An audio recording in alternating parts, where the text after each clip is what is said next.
I've often wondered why the detail in U.S. immigration records suddenly change.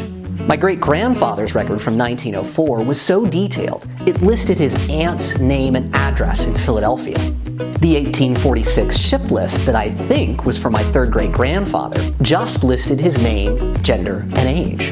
And when my second great-grandparents moved from Quebec to Minnesota in the 1870s, there was no record at all. On my wife's side, I can find lists of her Pennsylvania Dutch ancestors when they and their fellow adult male passengers took an oath of loyalty in Philadelphia. But her Scotch-Irish ancestors seem to appear magically in Virginia with no records at all. Why? I did some research, and it turns out there are three major periods in immigration law in the United States. First, after 1882, you start seeing detailed immigration records that are consistent across the entire country. Between 1820 and 1882, you'll have ship manifests with very basic information, but nothing for land crossings. And before 1820, it's entirely up to the officials at the port of entry. For that first period, in 1891, Congress established a Bureau of Immigration, finishing a transfer of immigration control from states and cities to the federal government, which began in 1882. Ellis Island was part of this legal period,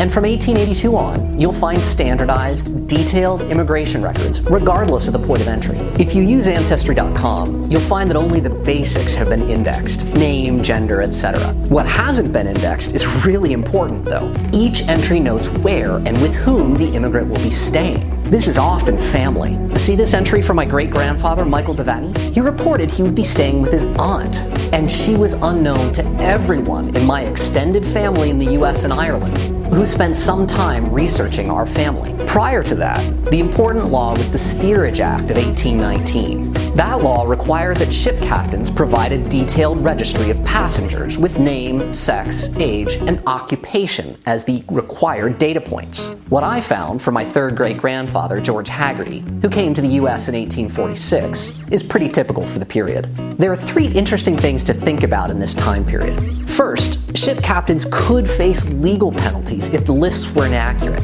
so you can expect some degree of validation. The second, the requirement was only for ship captains debarking passengers at a port of entry.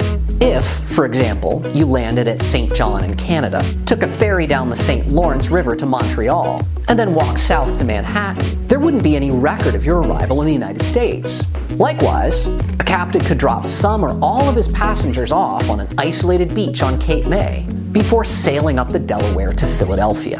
Now, both of those scenarios may sound ridiculous, but thousands of Irish did this during the famine. Why? Well, Congress charged ship captains a head tax for Irish passengers during the Great Hunger. The English, on the other hand, wanted settlers in Canada, and so they subsidized the passage to St. John, including a free ferry ride down to Montreal. Before 1819, though, it was entirely up to local governments to keep records of immigrants. And outside of naturalization, most of them did nothing. Tracking the immigration of English Quakers to colonial Pennsylvania, for example, is probably going to be through religious sources, not secular. Quakers would carry certificates of removal from their monthly meeting in England, so they could easily join a new monthly meeting in Pennsylvania, and those certificates would be mentioned in those meeting records. But the colonial government didn't care. Another example, Virginia. You'll find next to nothing there. The one exception was naturalization during the colonial period. Under English law, any real property owned by an alien would revert to the crown upon that alien's death. In other words, if you owned a farm, you couldn't pass it on to your children upon your death unless you were naturalized. When it comes to ownership of land, and especially to probate, all of the colonial governments got very serious. This is why you can find basic information about ethnic German immigrants to the colonies of Pennsylvania and New York. They were eager to swear loyalty to the crown so that they could pass any farmland they acquired to their children. The governments made sure to keep detailed records because these would be important in possible future legal proceedings. They weren't ship lists, though, even though they look like it in a lot of the records. They were actually oaths of loyalty to the crown, given shortly after arriving in Philadelphia, and conveniently grouped based on when the ship arrived. I hope you enjoyed this 5-minute genealogy video. If you have any questions or suggestions for future video topics, please leave them in the comments. If you like my channel, please subscribe and give give a thumbs up.